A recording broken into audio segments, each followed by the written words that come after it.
Storytime about the boy who pretended to like me to get closer to my best friend. A little background information. It was the summer before my freshman year of high school, and my best friend and I got bored of hanging out with the same people, so we got a membership to a new pool. And this one was closer to one of our rival schools, so a lot of people that we didn't know went there. Well, the one day while we're there, we meet this group of boys. And by the way, my friend is super pretty. Like, all the guys immediately gravitate towards her, and I'm kind of like the duff, aka designated ugly fat friend. Anyways, while she's over there talking to all the boys, I'm sitting down at one of the tables. And one of the boys from the group comes over to me and starts talking to me. And he was being super sweet. And then he's like, oh, I don't know why all of them are over there talking to her. Like, she's not even that pretty. He was like, to be honest, you're way better looking than her. Now listen, I know I might seem like a bad friend for this, but I never had that male validation before. So that kind of made me feel good. Well, fast forward, his best friend and my best friend start dating. Part 2 about how this guy used me to get with my best friend. Like I said, they started dating. The boy that I was talking to at the pool, we're gonna call him Luke. Well, Luke's best friend was dating my best friend. Fast forward 2 months, Luke's saying how he wants to date me and stuff like that, but it's not the right time. And every time that I would ask Luke to hang out, he would only hang out if my best friend was there. Red mother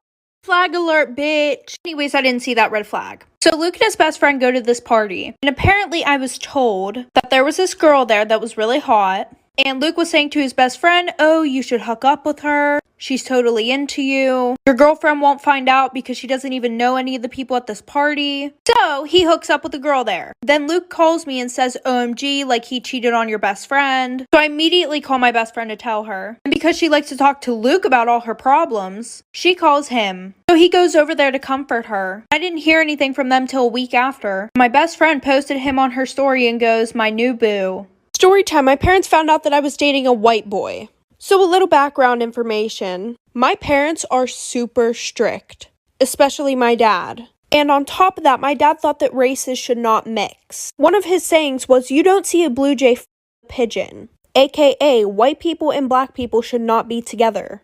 Sounds stupid. Yeah, I know. Anyways, like I was saying, it was my freshman year of high school and I had been dating this boy for 2 months. And of course he was white. And we had to keep it super low-key because if any of my friends found out about it, they told my dad. Now when I look back at it, those weren't good friends at all. Anyways, every Friday, my boyfriend and I would go to the movies. And we would go to this theater that was 45 minutes away because nobody that I knew would be there.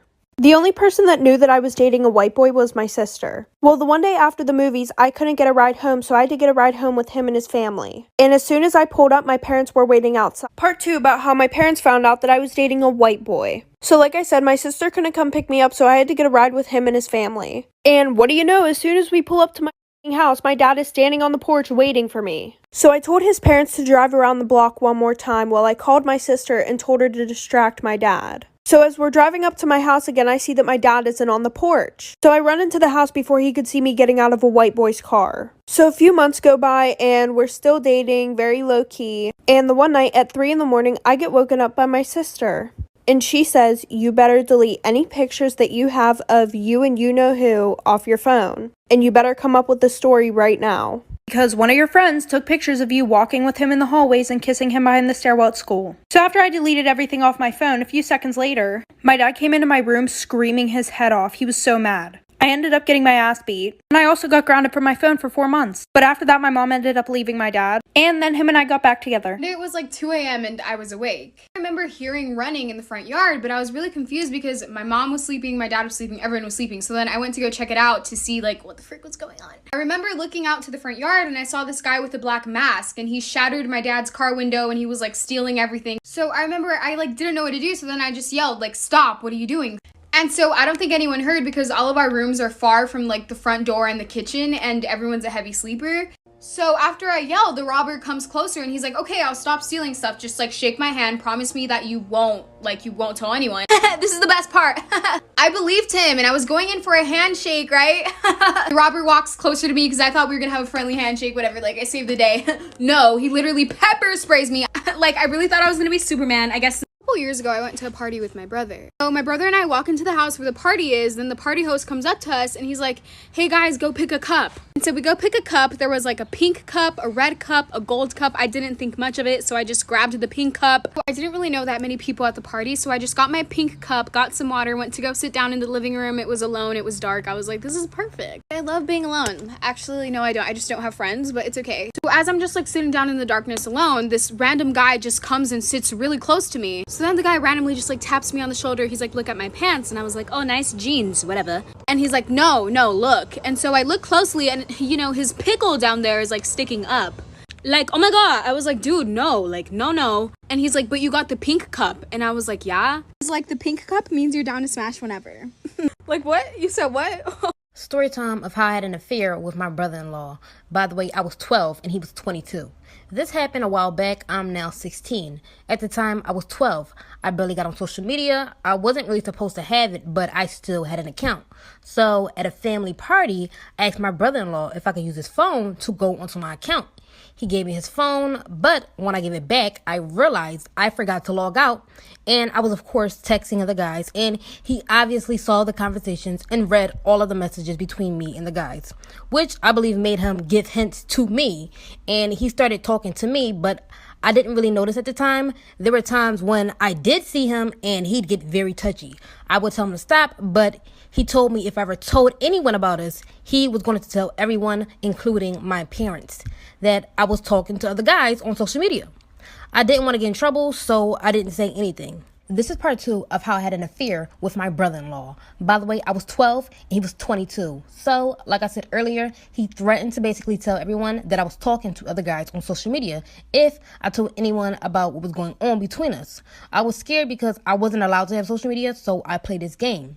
Until I was 15 and he started inviting me to places alone. So I agreed and he later forced me into doing nasty things. I had no other option because I knew if I spoke up about it, I'd be the one to blame. He started asking for pictures and I'd send them, but then I started to ask for things in return, like ordering things online for me. So it was going on for a while and I would send him pictures in exchange for him to order stuff for me online. Until about a month ago, I was on my sister's iPad and I forgot to log out and she saw all the messages of him asking for pictures and thankfully I said no and kept denying it. Yes, I know I suck at logging off, but to this day, me and my sister barely. Story time on how I found out my best friend's boyfriend was abusing her. But not only was he abusing her, he had lured her into a cult and was using her for sacrifice. So me and my best friend were living together at the time. She was sitting on the couch taking surveys to make money online. She had made $3,000 in one day by doing these surveys. So she told me about this guy that she had been seeing. I was really happy for her because she had recently just gone through a bad breakup. The longer they were together, she started to get really sick really fast. She was a super healthy girl, like she worked out, she ate right. So the fact that she rapidly started getting sick as soon as she got a new boyfriend kind of worried me. So I tried to talk to her about it, but she got really mad at me. I was trying to tell her to go to the hospital to at least get checked out, but she kept refusing, and as we were arguing, she damn near passed out because how weak and sick she was. I didn't see her for a couple days after that. I thought that she had left the house after we argued. Well, after those few days, I started to notice a really bad smell coming from her room. So I go to check it out. When I open the door, I see her body just laying there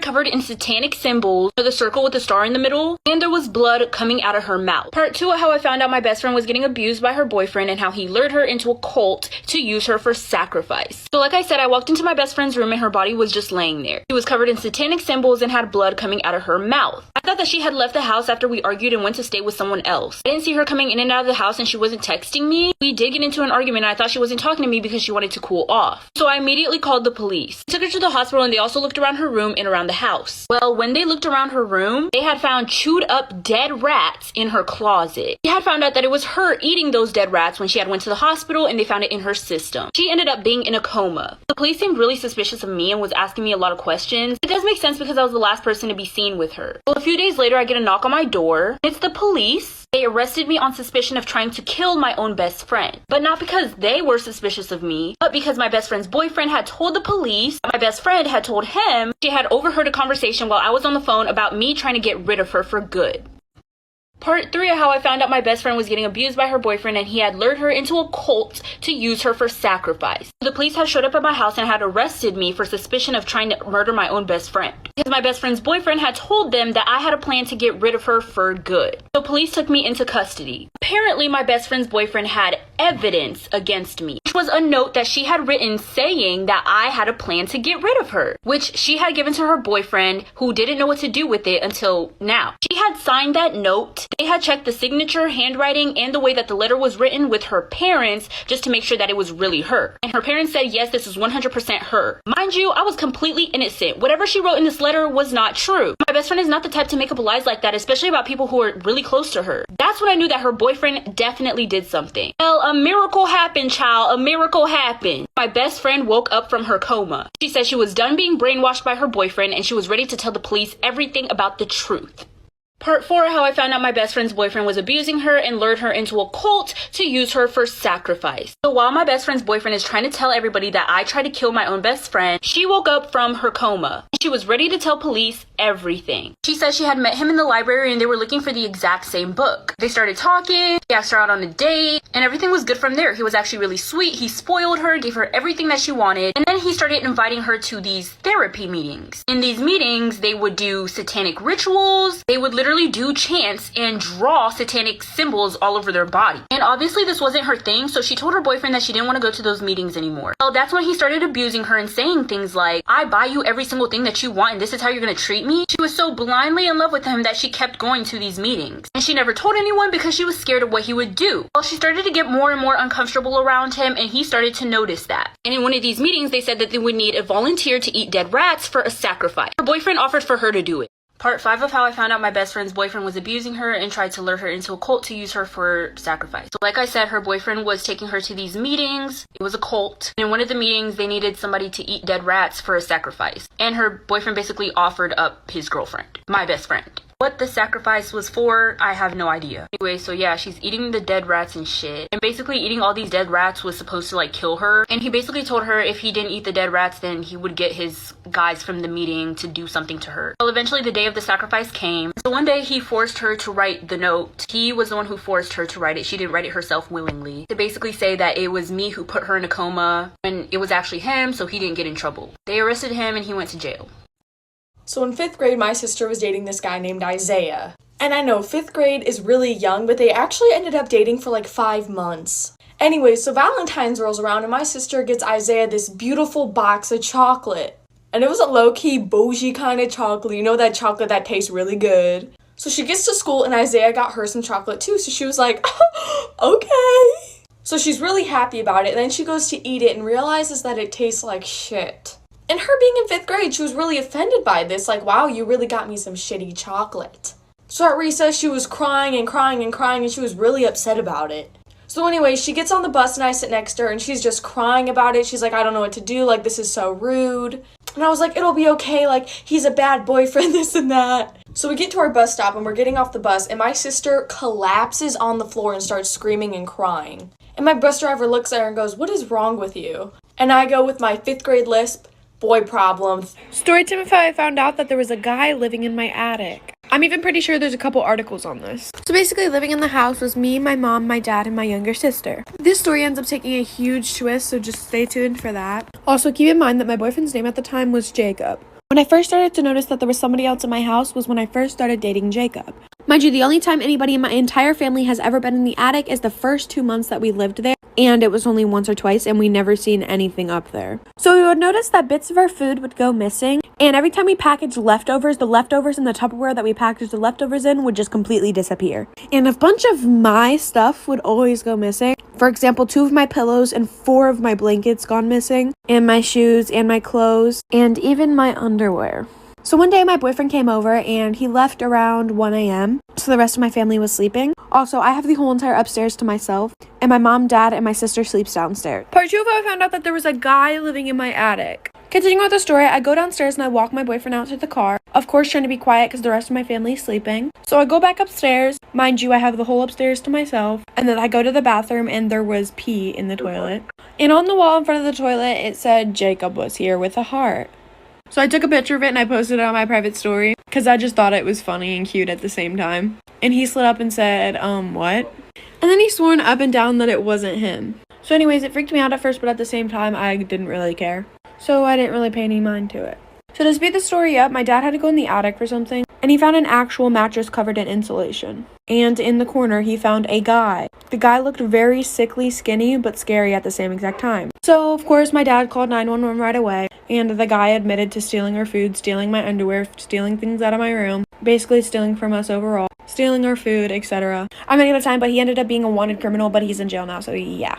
Story time of how my dad slept with my 16-year-old sister. So yes, my dad did sleep with his biological daughter. So at the time, my sister was 16 and I was 14. Okay, so my sister and my dad had a really weird connection, but I just thought it was because he favorited her and he didn't really like me that much. He ended up saying his favorite was her because he knew that she was easy. But anyways, back to the story. Every single Friday, he would pick my sister up from school during lunchtime and take her back to the house, and they would have like daddy-daughter lunch there. And then my mom would do the same thing with me on Mondays. Okay, so my sister, one of her friends takes her to school and I take the bus in the morning. And I missed the bus one day. And at the time of me and my sister going to school, my parents are already at work. So I just decided that I was going to have a day off. And yes, this day was a Friday. I'm pretty sure you guys can already see where this story is headed. But I was in my room, I was just chilling, sleeping, and then all of a sudden I hear stuff happening between my dad. Part 2 of how I caught my dad sleeping with my 16-year-old sister. Continuing with the story, after my dad and my sister come home for their lunch, I get woken up from my amazing nap hearing my dad and my sister doing the thingy. When I tell you my sister was off for waiting for marriage, oh my gosh. My sister wouldn't even touch a boy in the wrong spot before marriage. So I don't know how this came about. But listen, I am nosy as heck, so of course I tiptoed all the way over to them. They were in her room. I whipped my phone out so fast, I acted like I was on a talk show, and I said, presenting. I opened the door, and I see my sister and my dad actually sleeping together. They were under the blanket, so I didn't see any private areas. My sister was really, really popular at school, so out of this situation, I got her to walk me around school everywhere. My dad bought me a car and gave me $1,000. Haha, I made him go broke. Then after I got everything I wanted, I told my mom. She kicked my sister and my dad out, and I'm pretty sure they live together now, but I haven't talked to him since.